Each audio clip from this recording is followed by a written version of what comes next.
Hello everyone, स्वागत है आप सबका आपके अपने यूट्यूब चैनल आर्कमिनी केमिस्ट्री क्लासेस में।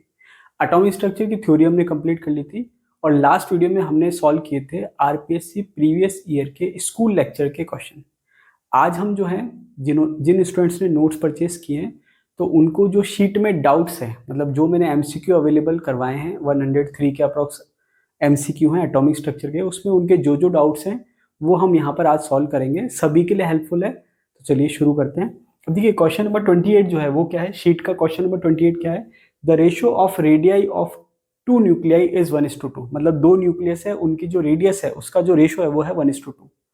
The ratio of mass number of these will be, तो ये कह रहा है कि रेडियस का रेशियो 1:2 है तो मास नंबर का रेशियो क्या होगा। तो देखिए इसके लिए आपको एक फॉर्मूला मैंने पढ़ा रखा है न्यूक्लियस की रेडियस से related, R equals to R0 A की पावर 1/3। ये एक मैंने फॉर्मूला आपको पढ़ा रखा है, ठीक है। थ्योरी अगर आपने देखी होगी तो वहां पर ये फॉर्मूला है, वहां पर मैंने आपको इससे रिलेटेड हिंट भी दिया था कि इससे रिलेटेड क्वेश्चन आपको मिल जाएगा, ठीक है। अब यहाँ पर अगर मैं कांस्टेंट हटा दूं तो मैं ऐसे कह सकता हूँ R is proportional to A की पावर 1/3, और इसको मैं ऐसे भी लिख सकता हूँ रेडियस रेशियो के फॉर्म में R1 upon R2 equals to A1 upon A2 की पावर 1/3, ठीक है, ऐसे लिख सकते हैं। अब यहाँ पर रेडियस का जो रेशियो है वो क्या है 1:2, तो ये मैंने कर दिया 1:2। अब मास नंबर का रेशियो मेरे को निकालना है A1 अपॉन A2, ये मुझे चाहिए की पावर 1/3। अब इसको आप दो तरीके से सॉल्व कर सकते हैं, किसकी पावर में 1/3 करूं कि 1/2 आ जाए, या तो आप ऐसे सॉल्व कर लो, या फिर दूसरा तरीका क्या है कि मैं दोनों साइड पावर जो है 3 से मल्टीप्लाई कर दूं। सॉल्व करने का तरीका है, दोनों तरीके से देख लेंगे। तो मैंने क्या करा, दोनों तरफ पावर जो है वो मैंने इसको पावर जो है मैंने क्या करा, 3 से दोनों साइड क्या कर दिया, मल्टीप्लाई कर दिया पावर को, तो ये 3 कर दिया और इधर भी 3 करूंगा। सॉल्व करने का तरीका आप चाहो तो डायरेक्ट कर सकते थे, इसको भी मैं 3 करूंगा तो 3/3 क्या हो जाएगा, 1 हो जाएगा। तो A/A2 क्या आ जाएगा, 1/2 की पावर 3, तो ये आ जाएगा 1/8 A1 अपॉन A2। या फिर आप सिंपल कह सकते थे कि भाई किसकी पावर 1/3 जो है वो 1/2 आएगी, तो आंसर आएगा 8। 1 की पावर कुछ भी करो 1 ही आएगा, तो यहाँ पर मैंने क्या करा 8 की पावर 1/3 करा तो 2 आ गया। तो आप चाहो तो डायरेक्ट सॉल्व कर लेते हैं यहाँ से, या फिर ऑल्टरनेट तरीका मैंने सॉल्व करने का आपको बता दिया। तो आंसर क्या आ जाएगा 1:8, ये आंसर आ जाएगा। सेकंड गेट 2008 में पूछा गया, ठीक है। नेक्स्ट क्वेश्चन है, the orbital speed of the electron in the ground state of hydrogen atom is v। अब ये कह रहा है कि ऑर्बिटल स्पीड जो है, ठीक है, हाइड्रोजन एटम की ग्राउंड स्टेट का मतलब n इक्वल्स टू 1 की बात हुई है, तो वो वेलोसिटी दे रखी v। इसका मतलब ये है कि ये कह रहा है कि हाइड्रोजन एटम है, तो आप कह सकते हो इसके लिए z इक्वल्स टू 1 है। The orbital speed of the electron in ground state of hydrogen atom is v। अब ये कह रहा है कि ग्राउंड स्टेट है, इसका मतलब n इक्वल्स टू क्या है 1, या आप 1 कह सकते हो, स्टार्टिंग में n1 कह सकते हो, वो 1 है। तो अब ये कह रहा है it's orbital speed when it is excited to the energy state -3.4 electron volt will be. अब यहां पर ये कह रहा है कि भाई ग्राउंड स्टेट जो है उसकी वेलोसिटी v है, तो दूसरा इसकी जो वेलोसिटी है इस कंडीशन में, इसकी वेलोसिटी है v। अब ये कह रहा है जो दूसरी कंडीशन दे रखी है उसमें वेलोसिटी क्या होगी, ठीक है। अब दूसरी कंडीशन में इसने डायरेक्ट नहीं दिया है, देखिए ये इसने थोड़ा सा क्या है कॉम्प्लेक्स कर दिया, या हम कैसे क्वेश्चन को टिपिकल कर दिया। टिपिकल कैसे करा, इसने दो चीज मिक्स कर दी, एक तो वेलोसिटी का फॉर्मूला पूछना चाह रहा है ये आपसे, दूसरा एनर्जी से रिलेटेड फॉर्मूला पूछना चाह रहा है। तो एनर्जी का जो फॉर्मूला होता है इक्वल्स टू होता है -13.6 Z² अपॉन n², ठीक है। Z कांस्टेंट है, तो सीधे सीधे से इसको मैं हटा देता हूँ, n² कर दिया इसने। अब n की वैल्यू मैं कितनी करूं कि ये 3.4 आ जाए, तो अगर मैं n की वैल्यू 2 करता हूं तो 2 का स्क्वायर कितना होता है 4, तो अब आप देखेंगे 4 करेंगे तो ये 3.4 आ जाएगा। इसका मतलब इनडायरेक्टली उसने क्या कहा है कि जो n2 है वो 2 है। अब आपको वेलोसिटी का फॉर्मूला पता होना चाहिए, वेलोसिटी का जो फॉर्मूला है एक कांस्टेंट आ जाएगा, ठीक है। अब आप मुझे कमेंट बॉक्स में कमेंट करके बताइए कि कांस्टेंट जो है वो क्या आएगा, इनटू z अपॉन n। अब यहाँ पर क्योंकि हाइड्रोजन एटम फिक्स कर दिया तो ये भी एक तरह से क्या हो गया, कांस्टेंट का पार्ट हो गया, तो ये हो गया v is proportional to 1/n, ठीक है। तो अब यहाँ पर मैं फाइनली क्या कर सकता हूँ, v2 upon v1 equals to n उल्टा है तो ये हो जाएगा n1 अपॉन n2।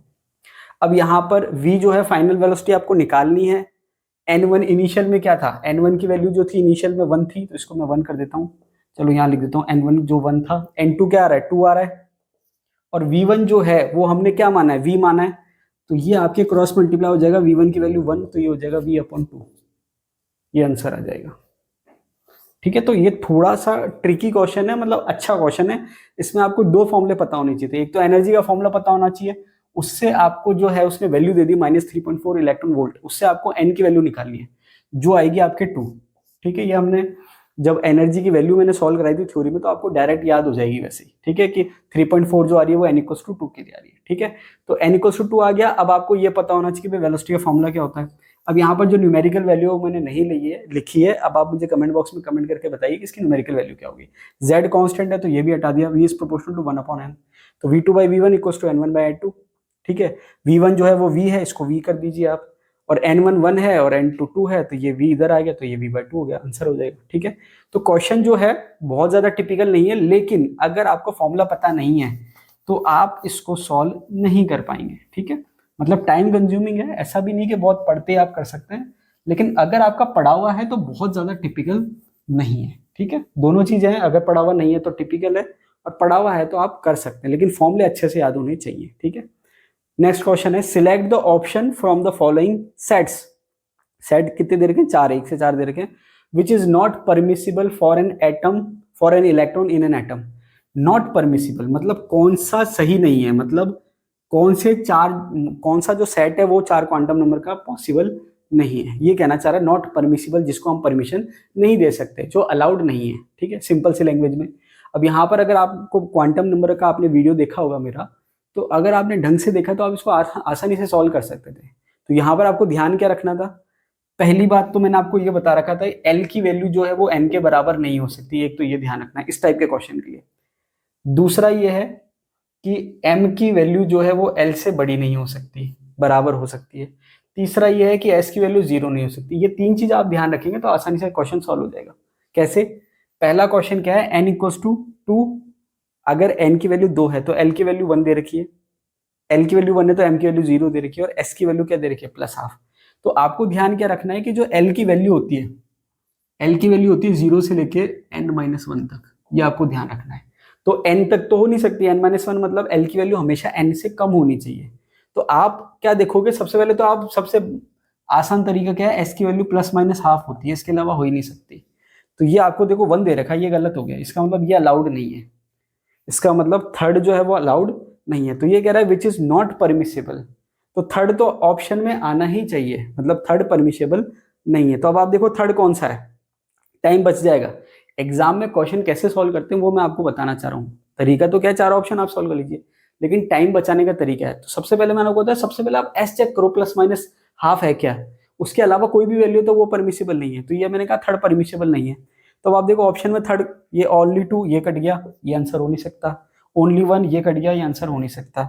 अब ये कह रहा है 1 और 4 ये भी कट गया, आंसर हो नहीं सकता। इसका मतलब क्या हो गया, आंसर आ गया आपका, मतलब आपका कितना 2 सेकंड भी नहीं लगेगा, 5 सेकंड में आंसर आ जाएगा, 3-4 सेकंड में आंसर आ जाएगा। क्यों, आपने क्या देखा, एक तो ये देखा नॉट परमिसिबल, एक देखा एस की वैल्यू, आंसर आ गया, क्योंकि ऑप्शन पास पास नहीं दे रखे हैं। अब आपको क्रॉस चेक क्या करना है कि थर्ड तो परमिसिबल नहीं है, लेकिन सेकंड भी परमिसिबल नहीं होना चाहिए। अब सेकंड चेक कर लेते हैं पहले, एन की वैल्यू 3 है तो एल की वैल्यू 3 नहीं हो सकती, एल की वैल्यू हमेशा क्या होगी, एन के बराबर नहीं हो सकती, उससे छोटी होनी चाहिए।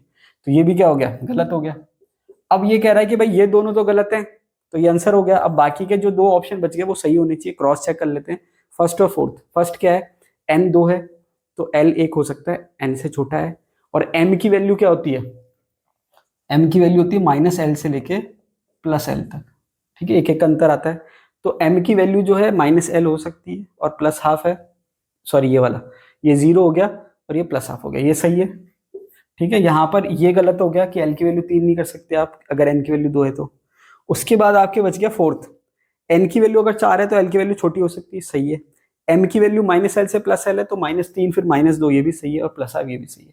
तो ये आंसर हो जाएगा। तो कहने का मतलब क्या है, आप ये 3 चीज ध्यान रखो, एल की वैल्यू हमेशा एन से छोटी होनी चाहिए, एम की वैल्यू एल के बराबर हो सकती है प्लस माइनस में, उससे ज्यादा नहीं हो सकती, और एस की वैल्यू ±½ होती है, उसके अलावा जो वैल्यू है 0 नहीं हो सकती, 1 नहीं हो सकती, ये आपको ध्यान रखना है। तो ये आप करेंगे तो आसानी से सॉल्व हो जाएगा।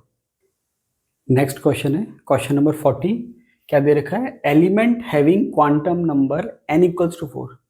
क्वांटम नंबर क्या है n, मुख्य क्वांटम संख्या प्रिंसिपल क्वांटम नंबर, उसकी वैल्यू क्या दे रखी है 4, and s equals to -12, s जो है स्पिन क्वांटम नंबर, उसकी वैल्यू कितनी दे रखी है -12।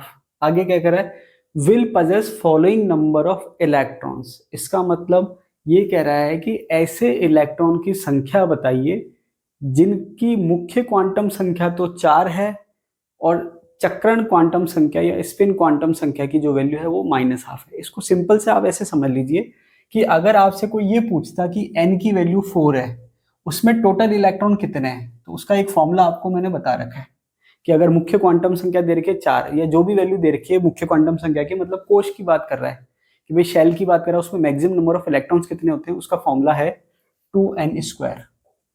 तो ये 4 का स्क्वायर हो जाएगा, कितना हो जाएगा 16। तो ये तो टोटल इलेक्ट्रॉन की बात हो गई, लेकिन ये टोटल इलेक्ट्रॉन नहीं पूछ रहा, ये साथ में कंडीशन क्या है, s इक्वल्स टू -12। इसको आप सिंपली ऐसे समझ दीजिए कि कितने ऑर्बिटल हैं, जैसे मान लो p कह दिया मैंने, अब p में मैक्सिमम कितने इलेक्ट्रॉन आ सकते हैं, या s ले लेता हूँ, s में मैक्सिमम कितने इलेक्ट्रॉन आ सकते हैं 2, p में मैक्सिमम कितने इलेक्ट्रॉन आ सकते हैं 6, ऐसे d f जो भी है। तो अब अगर मैं आपसे कहूँ कि s में मैक्सिमम इलेक्ट्रॉन कितने आ रहे हैं 2, लेकिन मैंने कंडीशन अप्लाइड कर दी कि s में -12 वाले कितने हैं, तो आप देखेंगे कि ऊपर वाला +12 है, नीचे वाला -12 है, मतलब एक ऑर्बिटल में 2 इलेक्ट्रॉन है तो -12 वाला 1 है, तो ये हो जाएगा 1। अब p में टोटल इलेक्ट्रॉन कितने हैं 6, क्योंकि 3 ऊपर 3 नीचे। अगर मैं कहूँ +12 वाले 3 ऊपर की तरफ, -12 वाले 3 नीचे की तरफ, तो इसका मतलब ये हुआ कि टोटल इलेक्ट्रॉन में +12 भी है और -12 भी है। अगर मैंने एक कंडीशन लगा दी कि केवल +12 या कंडीशन लगा दी केवल -12, मतलब इलेक्ट्रॉन की संख्या हाफ हो गई, क्या हो गई हाफ, क्योंकि एक ऑर्बिटल में एक ही इलेक्ट्रॉन +12 का हो सकता है और एक ही इलेक्ट्रॉन -12 का हो सकता है। तो अगर मैं s की वैल्यू +12 रखता तो भी आंसर वही आता, -12 रखता तो भी वही आता। क्या आंसर आएगा कि टोटल इलेक्ट्रॉन जितने हैं उससे आधे हो जाएंगे, तो आंसर क्या है 16 तो टोटल है, आधे कितने हो गए 8, आंसर आ जाएगा। ठीक है, s की कंडीशन दे दी, मतलब उसने इलेक्ट्रॉन टोटल से थोड़े कम कर दिए, कितने कम कर दिए, कंडीशन देखो s -12 मतलब आधे कर दिए। ठीक है, आधे +12 आधे -12। नेक्स्ट क्वेश्चन है, in all energy sub levels for which sum of n plus l is less than 5 the total number of orbitals is. ये कह रहा है कि in all energy sub level, मतलब सारे एनर्जी की बात कर दी, सारे एनर्जी लेवल की बात कर दी, for which sum of n plus l is less than 5, जिसके लिए n प्लस l की वैल्यू क्या होनी चाहिए 5 से कम होनी चाहिए, the total number of orbitals is. तो यहां पर आपको क्या करना है, पूरा काउंट कर लीजिए, 1s, फिर 2s, फिर 2p, 3s, 3p। अब यहां पर क्या है कि आप चाहो तो वैसे काउंट कर लो, या मैंने जो चार्ट बताया था वैसे काउंट कर लो, वो आपकी प्रैक्टिस है, आपको कौन सा आसान लग रहा है। 1s, 2s, 2p, 3s, 3p, 3d, 4s, 4p, 4d, 4f, 5s, 5p, इस टाइप से आप कर सकते हैं। अब यहां पर आपको क्या करना है, in all energy sub levels for which n plus L is less than 5। अब ये देखिए n प्लस एल कितना है, 1 + 0 1, 2 + 0 1, 2 + 1 = 3, ये 3 हो जाएगा, 3 + 0 ये हो जाएगा 3 + 1 = 4, 3d। अब देखिए यहाँ पर 5 से कम की बात हो रही है, तो ये मैंने हटा दिया, 4s इसके लिए आ जाएगा 4, 4p जो है 4 + 1 ये भी 5 आएगा, 5 से कम की बात हो रही है, बाकी सारे के सारे 5 ही उससे ज्यादा आएंगे। तो 5 से कम जो है वो एक ये है, n + l की वैल्यू 1 1, सॉरी ये 2 आएगा, 2 + 0 ये 3, ये 3 और ये 4 और ये 4, मतलब ये ऑर्बिटल्स हैं जिसमें n + l की वैल्यू 5 से कम आ रही है, बाकी सब में आप देखेंगे 5 या उससे ज्यादा आएगी। आप चाहो तो चेक कर लेना, कोई गलती से छूट गया हो तो बता देना। ठीक है, अब देखिए यहाँ पर ये क्या कर रहा है, in all energy sub level for which sum of n + l is less than 5 the total number of orbitals is. अब देखिए 1s जो है सब शेल है, इसमें ऑर्बिटल की संख्या कितनी है 1। ठीक है, ये अलग से लिखता हूं मैं, 1s जो है 1s में 1 हो गई। ठीक है, उसके बाद 2s है, 2s में ऑर्बिटल कितने होते हैं 1। उसके बाद है आपके 2p, 2p में ऑर्बिटल कितने होते हैं 3। उसके बाद है आपके 3s, 3s में ऑर्बिटल कितने हैं 1। उसके बाद है आपके 3p, 3p में ऑर्बिटल कितने हैं 3। ठीक है, उसके बाद है 4s, 4s में ऑर्बिटल कितने हैं 1। अब इनको आप काउंट करो टोटल कितने हो रहे हैं, 1 और 1 2, 2 और 3 5, 5 और 1 6, 6 और 3 9, 9 और 1 10। तो मेरा तो आंसर ये आ रहा है। ठीक है, आप चेक करना, आपका कुछ और आ रहा है तो बताना। तरीका यही रहेगा। तरीका क्या कह रहा है कि n+l के जितने भी आपके ऑर्बिटल्स पॉसिबल हैं, सब शेल पॉसिबल है, उनकी वैल्यू निकालिए n+l की। वैल्यू निकालने के बाद आपके पास पूरा चार्ट आ जाएगा, ये मैंने थ्योरी वीडियो में बताया। फिर आप चेक कर लो किस किस के लिए n+l की वैल्यू 5 से कम आ रही है। वो सब शेल के लिए आप उसके ऑर्बिटल लिख लो और काउंट कर लो। तो मेरा तो आंसर 10 आ रहा है। आपका कुछ और आए तो कमेंट बॉक्स में कमेंट करके बताइए, उसको वापस से सॉल्व कर लेंगे। चलिए नेक्स्ट क्वेश्चन क्या कर रहा है, विच of the following is correct order of increasing energy of atomic orbitals. तो ये जो लास्ट वीडियो था जिसमें मैंने आपको इलेक्ट्रॉनिक कॉन्फ़िगरेशन पढ़ाया था, उसमें मैंने आपको बताया था ये वाला क्वेश्चन भी इलेक्ट्रॉनिक कॉन्फ़िगरेशन से रिलेटेड ही है, उस ऊपर वाला n+l, ये क्वांटम नंबर से रिलेटेड है, सॉरी।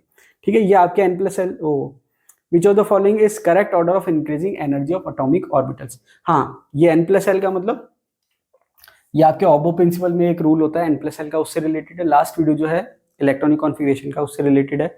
उसके बाद ये वाला पूछा कौन सा ऑर्डर सही है, विच of the following is correct, correct order पूछ रहा है। तो करेक्ट ऑर्डर मैंने आपको बताया था कि n+l में सबसे कम वैल्यू जिसकी होगी पहले इलेक्ट्रॉन उसमें आएगा। उसके बाद अगर n+l की वैल्यू सेम हो जाए तो जिसमें n की वैल्यू कम होगी उसमें इलेक्ट्रॉन आएगा। तो यहाँ पर अगर आप चेक करेंगे तो देखिए ये मैंने लिखे हुए हैं, इसको मैं वापस से थोड़ा सा समझाने के लिए लिख देता हूँ वापस से, कि ऑर्डर क्या आएगा कि आप n+l की वैल्यू निकालिए सारे ऑर्बिटल्स के लिए।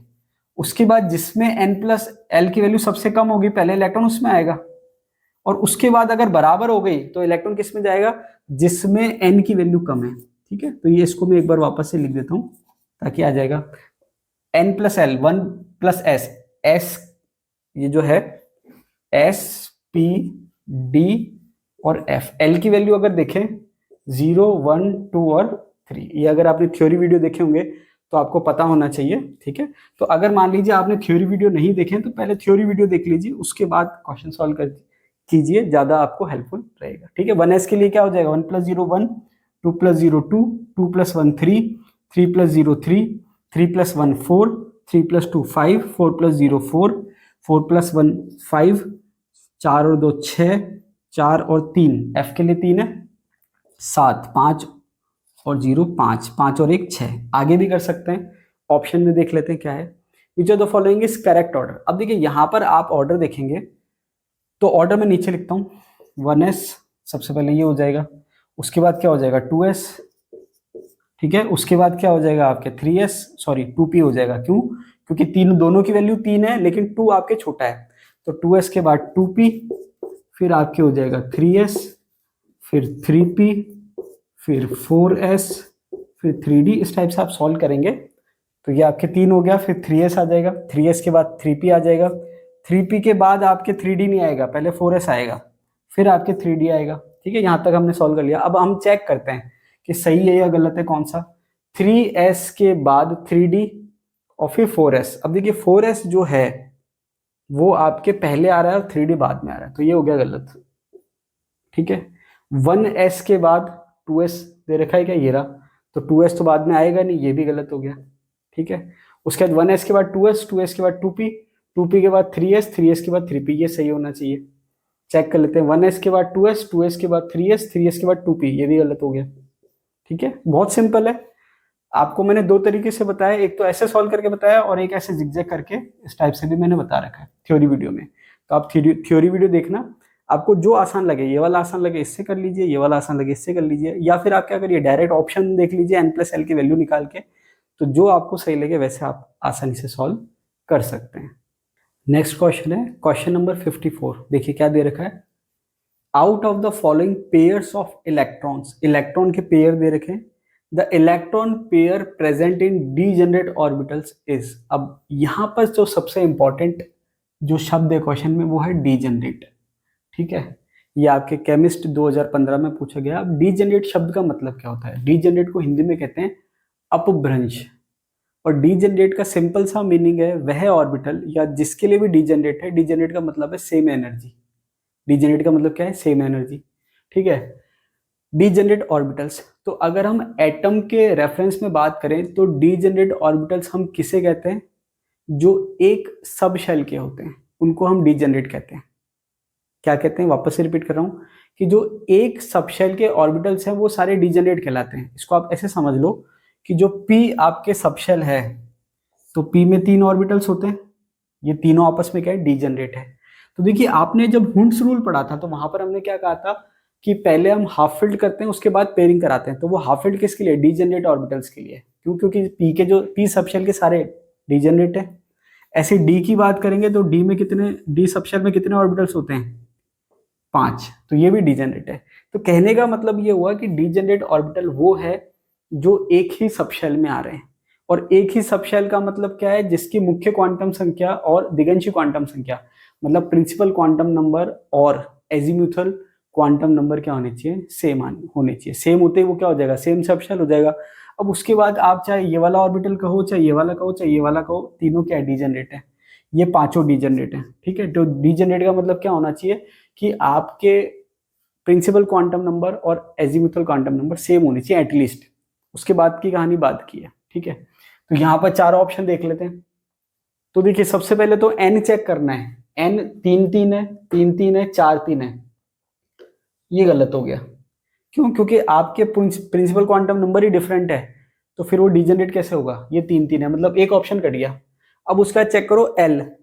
एल यहाँ पर 2 2 है, बच गए, 1 और 2 है, ये कट गया। ये नहीं होगा, क्यों, क्योंकि एल चेंज होते सब शेल चेंज हो गया, ये कट गया। अब आपके ये वाला जो है ये भी कटा हुआ है, पहले से कटा हुआ और कट गया, 2 और 2 ये बच गया। अब आपके क्या बच गया, पहला वाला और चौथा वाला, ठीक है। अब पहला वाला क्या है, एन 3 और 3, एल 2 और 2, एन 3 और 3, एल 2 और 2, इसका मतलब एन 3 और एल 2, तो एन तो 3 हो गया और एल 2 का मतलब हो गया 3D, ठीक है। तो एक बार डी बना देता हूं मैं ऐसे करके, ठीक है। अब आगे क्या कह रहा है कि m जो है -2 और -1 है, और m दोनों में +2 है। अब देखिए, सॉरी, m दोनों +2 सही है, ये m2 +2 हो गया। अब यहां पर चौथा ऑप्शन देखने मैंने गलती कर दी, l जो है ये 2 है और l -2 है। पहली बात तो l की वैल्यू माइनस में होती नहीं है, ठीक है। तो ये आपके ऑप्शन क्या हो गया, गलत हो गया। l की वैल्यू माइनस में नहीं होती, मैंने इसको +2 ही देख लिया था, ये -2 गलत हो गया। अब यहाँ पर आपके 3 ऑप्शन वैसे ही गलत हो गए। अब चेक करने के लिए क्या हो गया, n जो है वो सेम है और l जो है वो सेम है, इसका मतलब ये एक सब शेल की बात हो गई। अब m चाहे कुछ भी हो और s कुछ भी हो, उससे कोई फर्क नहीं पड़ रहा। अब m एक का -2 है और एक का -1 है, मतलब अलग अलग ऑर्बिटल है, लेकिन ये सब क्या हो गए, डीजनरेट में आ गए, ठीक है। तो ये आंसर हो जाएगा फर्स्ट। तो कहने का मतलब ये है कि अगर डीजनरेट ऑर्बिटल की बात हो रही है तो आपको 2 कंडीशन चेक करनी है, आंसर आ जाएगा। प्रिंसिपल क्वांटम नंबर सेम होना चाहिए, एजीम्यूथल क्वांटम नंबर सेम होना चाहिए, ये आपका आंसर आ गया, ठीक है। बाकी के 3 ऑप्शन गलत हो गए। नेक्स्ट क्वेश्चन है, the nuclear radius of nuclide aluminium 27, mass number 27 है, इज इक्वल टू। ये कह रहा है कि भाई ये आपके एक न्यूक्लियस दे रखा है और कौन सा न्यूक्लियस है, एल्यूमिनियम का। अब इसका जो है न्यूक्लियर रेडियस कितना होगा, तो देखिए यहां पर इसका जो फॉर्मूला है वो है R equals to R0 A⁻⁴। तो अगर आपको याद हो तो मैंने आपको थ्योरी पढ़ाते वक्त बताया था कि R0 की वैल्यू क्या है, आपको याद रखनी, कई बार न्यूमेरिकल में वो नहीं देता, जैसे यहाँ पर नहीं दी है, ठीक है। तो R इक्वल्स टू R0। अब R0 की वैल्यू मैंने आपको बताई थी 1.4 इंटू 10⁻⁻13 सेंटीमीटर, A⁻⁴ तो है ही साथ के साथ। अब यहां पर आप ऑप्शन देखेंगे FM, तो ये भी मैंने आपसे कहा था कि भाई 10⁻⁻13 सेंटीमीटर है, इसको मैं ऐसे लिख सकता हूँ 1.4 इंटू 10⁻⁻15 मीटर। और फिर मैंने आपसे पूछा था भाई -15 होता तो क्या होता है, तो -15 का मतलब फेम्टो भी आप कह सकते हो और फर्मी भी आप कह सकते हो, ठीक है। तो अब यहाँ पर जब आप इसको सॉल्व करेंगे, अब यहाँ सॉल्व करने के लिए बचा क्या, 1.4 10⁻⁻15 के लिए आपने FM लिख दिया, FM लिख देता हूँ मैं, ठीक है, इंटू। अब A⁻⁴ A क्या है, मास नंबर। अब 27⁻⁴ आप करोगे तो कितना आएगा, 3 जब आप करते हो तो 3 3 9 9 3 27, 3 3 9 9 3 27। इसका मतलब 27⁻⁴ करोगे तो 3 आएगा, तो ये आ गया 1.4 इंटू 3 FM, ये आंसर आएगा। तो इसको अगर आप देखेंगे सॉल्व करके तो ये एक्चुअल में आएगा 4.2 FM, जो कि एक्चुअल आंसर है या राइट आंसर है। अब आरपीएससी ने क्या करा है कि 4.2 तो ऑप्शन में दिया नहीं है और 2 अलग अलग ऑप्शन दे दिए, एक 4.5 दे दिया और एक 4 दे दिया, ठीक है। तो एक्यूरेट आंसर, अब देखिए कई बार इस टाइप के जब क्वेश्चन होते हैं तो वो आपको बहुत ज्यादा याद रखने की जरूरत इसलिए नहीं है, क्योंकि अगर आप उसको याद रखोगे तो फिर आपके दिमाग में गलत कंसेप्ट आ जाएगा कि भाई ऐसा करना है। तो ये एक समझ लीजिए अपवाद के तौर पे उसने ऑप्शन दे दिया आरपीएससी ने। तो आप आंसर मान के चलो 4.2 है, ठीक है, आंसर क्या है 4.2 है, चारों ऑप्शन गलत मान लो आप। तो फिर भी आरपीएससी ने जो आंसर की में दे रखा है वो ये दे रखा है, लेकिन इससे फिर आपको कंफ्यूजन क्या हो जाएगा कि सर 4 भी तो है। तो इसलिए मैं आपसे कह रहा हूँ कि इस क्वेश्चन को आप आंसर 4.2 ही मान के चलो, ठीक है। एक बार आरपीएससी ने मान लो ऑप्शन गलत दे दिए, तो दोबारा कभी क्वेश्चन पूछेगी तो हमेशा गलत थोड़ी ना देगी, ठीक है। और यहाँ पर आंसर 4.5 की में दे रखा है।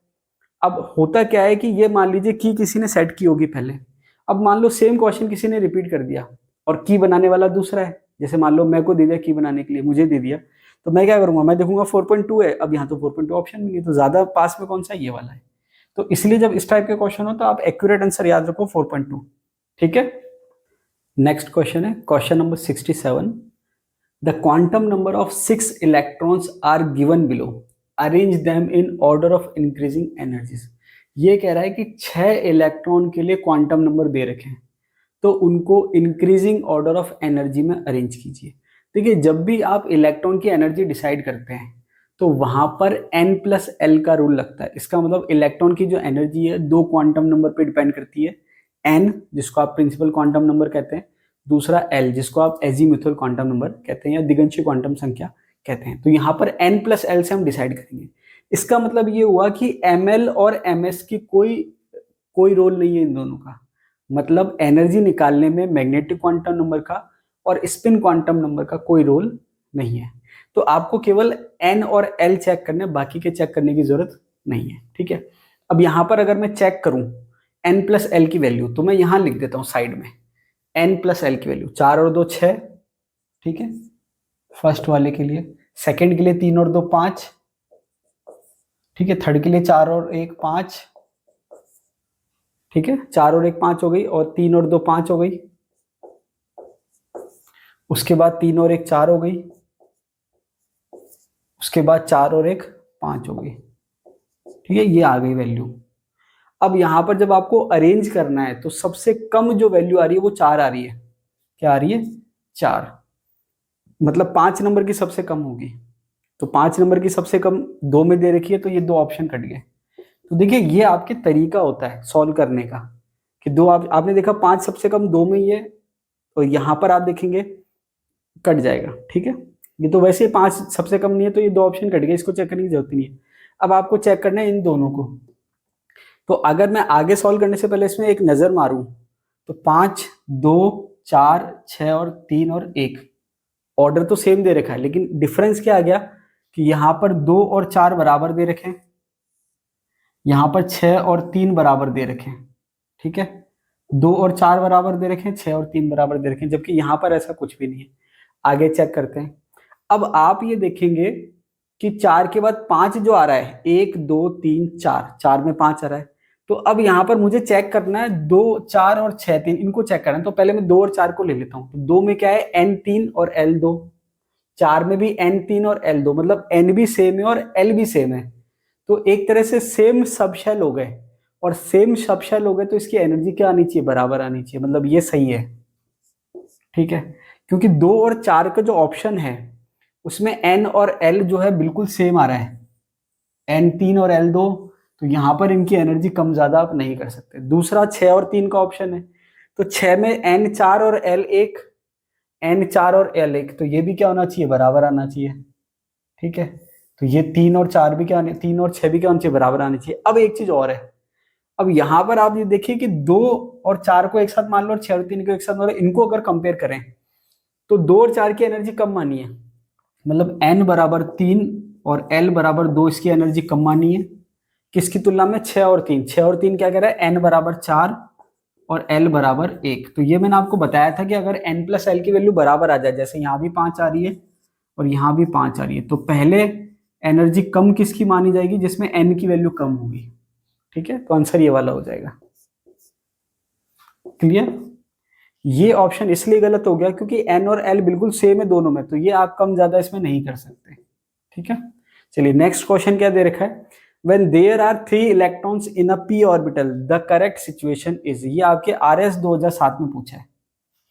जिसमें पूछ रखा है RS 2007 में पूछ रखा है when there are 3 electrons in a p orbital the correct situation is। हालांकि अगर आप बिल्कुल एक एक शब्द में जाएंगे तो थोड़ा सा टेक्निकल लैंग्वेज में फॉल्ट है। क्या फॉल्ट है? इन अ p ऑर्बिटल, ये थोड़ा सा इसने गलत दे रखा है, लेकिन फिर भी आप आरपीएससी दे रही है क्वेश्चन तो आप समझ जाइए, भावनाएं समझ जाइए कि क्या पूछना चाह रहा है वो। अब ये कह रहा है कि 3 इलेक्ट्रॉन है p ऑर्बिटल्स में, ठीक है। अब यहाँ पर इसको अ नहीं लिखना चाहिए, p ऑर्बिटल्स कह देता तो भी चल जाता, ठीक है। अ का मतलब एक हो गया, कोई बात नहीं। अब 3 इलेक्ट्रॉन p में भरने हैं, तो अगर आपको 3 इलेक्ट्रॉन p ऑर्बिटल में भरना है तो आपको कौन सा रूल ध्यान रखना होता है? हुंड्स का नियम। तीनों में एक एक होते हैं, इसको आप कह दो px, इसको कह दो py और इसको कह दो pz, ठीक है। तो यहाँ पर तीनों में एक एक होनी चाहिए। 2 हैं, 1 है, 0 है, ये गलत हो गया। 3 0 0 ये गलत हो गया। ये तो 3 तो वैसे ही नहीं आने चाहिए, तो बिल्कुल ही गलत हो गया।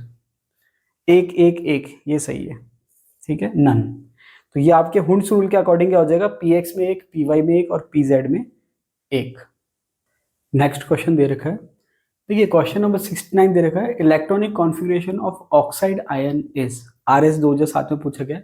तो सबसे पहले आपको ये पता होना चाहिए कि ऑक्साइड आयन क्या होता है, ठीक है।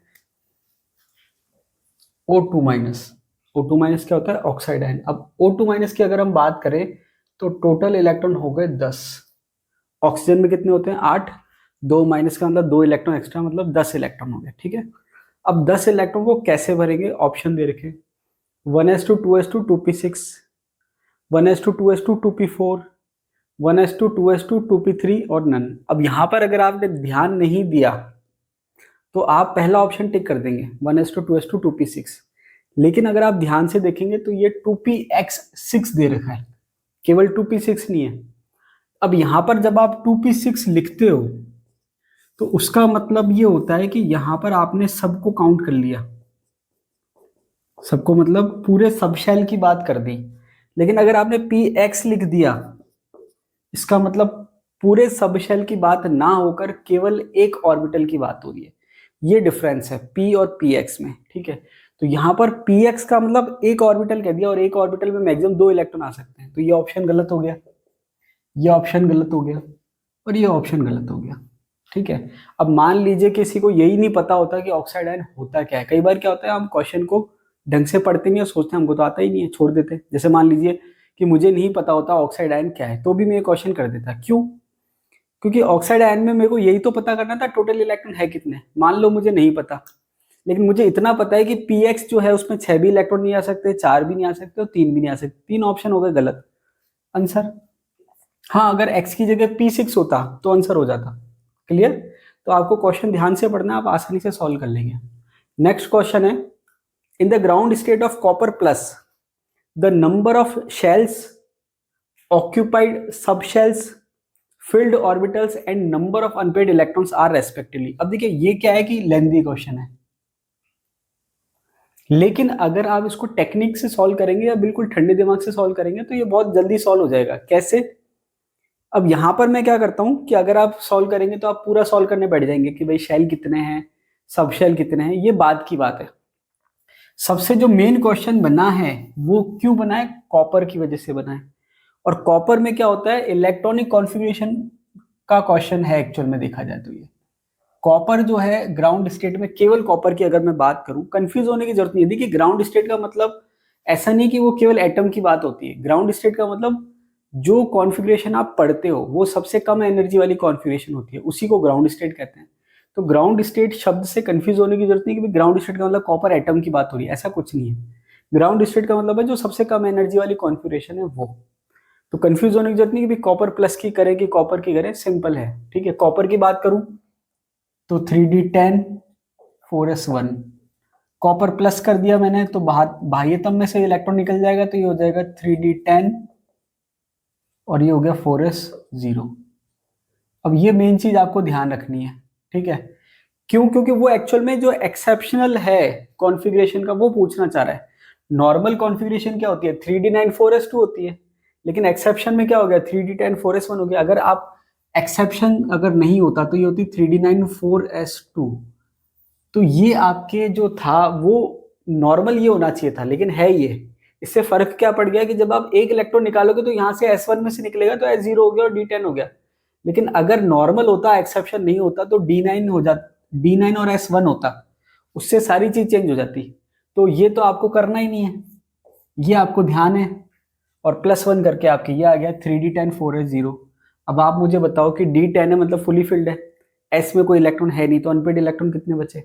0। आंसर समझ में आई बात? तो जो क्वेश्चन का जो मेन पॉइंट है वो आपके है एक्सेप्शन, कि भाई कॉपर की जो इलेक्ट्रॉनिक कॉन्फ़िगरेशन है वो आपको ढंग से याद है या नहीं है। कॉपर की कॉन्फ़िगरेशन क्या है? 3D10 4s1, एक इलेक्ट्रॉन आपने निकाल दिया, प्लस में से एस में से निकल गया, अब ये रह गया 3D10। तो ये मैंने क्या करा, अनपेड इलेक्ट्रॉन 0 से आंसर मान लिया। क्रॉस चेक करना जरूरी है। अब क्रॉस चेक क्या करना है कि भाई अब आपके जो 4 था, पहले 4 में इलेक्ट्रॉन थे 4s में, मतलब वो मेन आपके क्वांटम नंबर काउंट हो रहा था, लेकिन जैसे आपने +1 करा, अब कितना रह गया? 3 तक रह गया, तो n 3 तक रह गया आपके। ठीक है, ये तो बात हो गई किसकी? नंबर ऑफ शेल्स की। अब उसके बाद ये कह रहा है ऑक्यूपाइड सब शेल्स, ये ऑक्यूपाइड सब शेल्स की बात कर रहा है। In the ground state of copper the number of shells occupied sub shell. अब देखिए n 3 का मतलब 1 2 3, टोटल 3 हो गए। अब सब शेल की बात करें तो देखिए यहाँ पर 6 आ रहा है, कैसे आ रहा है? n equals to 1, n equals to 2, n equals to 3। 1 का मतलब 1s, 2 का मतलब 2s और 2p, 3 का मतलब 3s 3p और 3d। टोटल काउंट करो आप इनको, कितने आ रहे हैं? 3 2 5 और 1 6, ये हो गए 6। अब उसके बाद क्या है? Field orbitals. फील्ड ऑर्बिटल्स की बात हो रही है, तो 1s जो है कितने हो गए इसमें ऑर्बिटल्स? एक। फील्ड की बात हो रही है, 2s जो है कितने ऑर्बिटल हो गए? एक। 2p में कितने ऑर्बिटल हो गए? 3। 3s में कितने हो गए? एक। उसके बाद 3p, 3p में कितने हो गए? 3। उसके बाद 3d में कितने ऑर्बिटल हो गए? 5। ये फील्ड है आपके। अब 4s को काउंट करना नहीं है क्योंकि वो फील्ड नहीं है, वो एम्प्टी हो गया। अब इनको आप जोड़ो, 1 1 2 2 और 3 5, 5 और 1 6, 6 और 3 9, 9 और 5 14। ठीक है, आंसर मैंने पहले ही निकाल लिया था, लेकिन क्रॉस चेक कर रहे हैं हम। ठीक है, तो 3 6 14 और 0। नेक्स्ट क्वेश्चन है maximum number of unpaired electrons in ground state of निकल 2 प्लस आयन। अब देखिए फिर आप कंफ्यूज हो जाओगे कि भाई ग्राउंड स्टेट है, ग्राउंड स्टेट का मतलब एटम की बात नहीं होती, ग्राउंड स्टेट का मतलब सबसे कम एनर्जी की बात होती है। अब निकल 2 प्लस का मतलब निकल में मैंने 2 प्लस कर दिए। अब निकल में जो आप 2 प्लस करोगे तो यहां पर तो एक्सेप्शन भी नहीं है, यहां पर तो आपको सिंपल निकल की कॉन्फ़िगरेशन पता होनी चाहिए। निकल की कॉन्फ़िगरेशन क्या है? निकल की कॉन्फ़िगरेशन है आपके 3d8 4s2। निकल 2 प्लस का मतलब 2 इलेक्ट्रॉन आपने s में से निकाल दिए, तो निकल 2 प्लस जो है वो हो गया आपके 3d8। अब ये पूछा है maximum number of unpaired electrons in ground state of निकल 2 प्लस।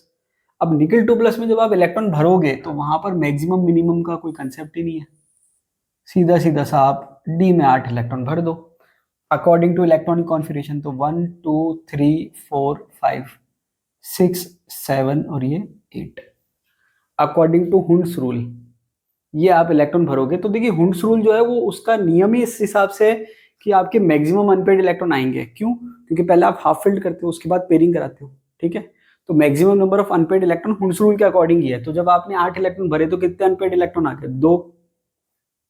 आंसर हो जाएगा। अब इस टाइप के क्वेश्चन में मैंने आपको बताया कि कई बार गलती हो जाती है। क्या गलती हो जाती है? कि आपका आंसर आया 2, तो गलती से ऑप्शन 2 टिक हो जाता है या गोला भरने में आ जाता है, तो वैल्यू 2 आ रही है लेकिन ऑप्शन 1 है। इस चीज का हमेशा ध्यान रखना। ठीक है, बेसिक सी चीजें हैं, लेकिन कई बार क्या होता है एक क्वेश्चन भी आपको सिलेक्शन से दूर कर सकता है। नेक्स्ट क्वेश्चन क्या है?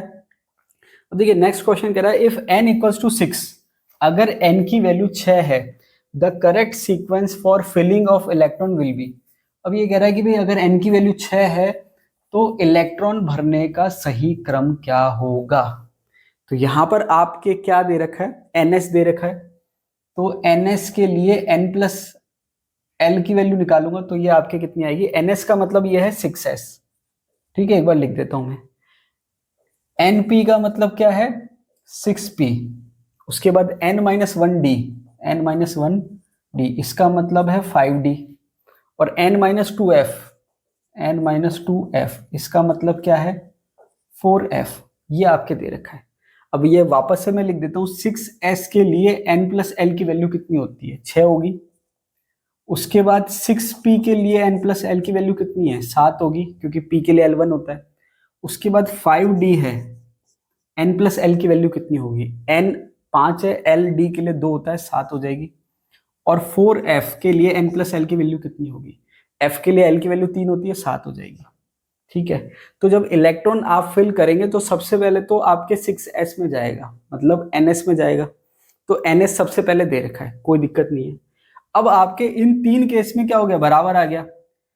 तो आपके जो n प्लस एल रूल है वो क्या कहता है कि जिसके लिए n प्लस एल की वैल्यू सबसे कम होगी पहले इलेक्ट्रॉन उसमें जाएगा। लेकिन अगर बराबर आ रही है तो जिसके लिए n की वैल्यू कम होगी पहले इलेक्ट्रॉन उसमें जाएगा। ठीक है, मतलब सबसे पहले तो जाएगा इसमें। अब जब बराबर आ रही है तो n की वैल्यू सबसे कम किस में है, 4f में, मतलब सेकंड जाएगा n-2f में। तो ये ऑप्शन कट गया और ये ऑप्शन कट गया। ठीक है, n-2f के 2 ऑप्शन बच गए। तो ये आपके फर्स्ट नंबर इस पे चला गया, फिर इस पे चला गया। अब ये 2 बच गए। अब किसके लिए कम है n की वैल्यू, 5d के लिए। मतलब अब आपके n-2f के बाद क्या आएगा, n-1d, ये आ जाएगा, ये नहीं आएगा। तो आंसर क्या हो जाएगा, सेकंड। तो कहने का मतलब ये है कि जो मैंने आपको इलेक्ट्रॉनिक कॉन्फ़िगरेशन का पैटर्न बताया कि भाई इलेक्ट्रॉनिक कॉन्फ़िगरेशन का सीक्वेंस क्या रहेगा, उसी की लैंग्वेज चेंज करके थोड़ा सा डिफरेंट करके दे दिया आपको। चीज वही है, चीज वही है। तो आपने क्या करा, मैंने NS NP NQ उसको मैंने इस फॉर्म में लिख लिया, उसके बाद मैंने n प्लस एल निकाल लिया। फिर आपको 2 चीज ध्यान रखनी है, किसके लिए n प्लस एल की वैल्यू सबसे कम है, पहले वो। उसके बाद अगर n प्लस एल की वैल्यू बराबर आ रही है तो उसमें क्या है, जिसमें n की वैल्यू कम है उसके बाद वो। ठीक है, तो आंसर क्या आ जाएगा, सेकंड। आंसर क्या आ जाएगा, सेकंड। नेक्स्ट क्वेश्चन है क्वेश्चन नंबर 102, 102 क्वेश्चन नंबर है। If principal quantum number n equals to 3, मतलब मुख्य क्वांटम संख्या दे रखी है कितनी, 3, then total magnetic quantum number ml and total azimuthal quantum number l will respectively. अब देखिए यहाँ पर ये क्या कह रहा है कि अगर मुख्य क्वांटम संख्या 3 है, मतलब यहाँ पर शेल कौन सा है, shell number third, KLM, m shell की बात हो रही है। Then total magnetic quantum number, तो देखिए मैग्नेटिक क्वांटम नंबर की जो संख्या है वो एक्चुअल में जो ml है वो किसको बता रही है, ऑर्बिटल को। किसको बता रही है, ऑर्बिटल को। ठीक है, तो अगर ये टोटल संख्या पूछ रहा है मतलब ये ऑर्बिटल पूछ रहा है। And total azimuthal quantum number, तो जो टोटल एजीम्यूथल क्वांटम नंबर है वो किसको बता रहे हैं, सब शेल को। किसको बता रहे हैं, सब शेल को। ठीक है, एल विल बी रेस्पेक्टिवली। अब यहां पर सीधी सीधी सी बात यह है कि टोटल मैग्नेटिक क्वांटम नंबर मतलब ऑर्बिटल्स की संख्या, और टोटल एजीम्यूथल क्वांटम नंबर मतलब सब शेल की संख्या उसने पूछी है। एन 3 दे रखा है, एन कितना दे रखा है, 3। तो एन 3 दे रखा है, तो सबसे पहले मैग्नेटिक क्वांटम नंबर मतलब ऑर्बिटल की संख्या की बात करें तो अगर एन की वैल्यू दे रखी है मतलब शेल के लिए मैक्सिमम नंबर ऑफ ऑर्बिटल्स की बात करें तो एन स्क्वायर फॉर्मूला होता है, मतलब 3 का स्क्वायर कितना हो गया, 9। ऑर्बिटल की संख्या कितनी आ गई, 9। और आपके एल की जो वैल्यू है, या हम कहें कि सबशेल कितने हैं, तो जो एन की वैल्यू होती है वही आपके सबशेल की संख्या आती है। कितनी आ जाएगी, 3। या तो आप फॉर्मूले से सॉल्व कर लीजिए, या फिर इसको मैं दूसरे तरीके से सॉल्व कर देता हूं कि अगर एन की वैल्यू 3 है, ठीक है, तो 3 है किसका मतलब क्या हो गया, 3s 3p और 3d। तो सबशेल कितने हो गए, 1 2 और 3। और ऑर्बिटल की बात करें तो 3s में कितने ऑर्बिटल हैं, 1, 3p में कितने हैं, 3, और 3d में कितने हैं, 5। 1 और 3 4 और 5 9। तो यहां पर आपके पहले आपके क्या पूछा है, पहले ऑर्बिटल पूछा है, तो 9 और 3 हो जाएगा। ठीक है, तो आप चाहे फॉर्मूले से करो चाहे ऐसे करो, कैसे ही सॉल्व करो, आंसर सही आना चाहिए। ठीक है, नेक्स्ट क्वेश्चन क्या दे रखा है, the ratio of energy of photon of 2000 angstrom wavelength radiation to that of 4000 angstrom radiation is. अब देखिए सिंपल सा, मैंने अगर आपको ध्यान हो तो मैंने प्लांक का एनर्जी का फॉर्मूला लिखवा रखा है, E equals to h nu, और एक फॉर्मूला आपको लिखवा रखा है C equals to nu lambda. ठीक है, C वेलोसिटी ऑफ लाइट है, न्यू फ्रीक्वेंसी है, लैम्डा क्या है, वेवलेंथ। तो न्यू की जगह में क्या लिख सकता हूँ, C अपॉन लैम्डा। न्यू जो है यहाँ पर इस फॉर्मूले से न्यू इक्वल्स टू में क्या लिख सकता हूँ, C अपॉन लैम्डा। तो मैंने क्या लिख दिया, HC अपॉन लैम्डा। ठीक है, ये कांस्टेंट है दोनों, तो ये क्या हो गया, E is inversely proportional to wavelength.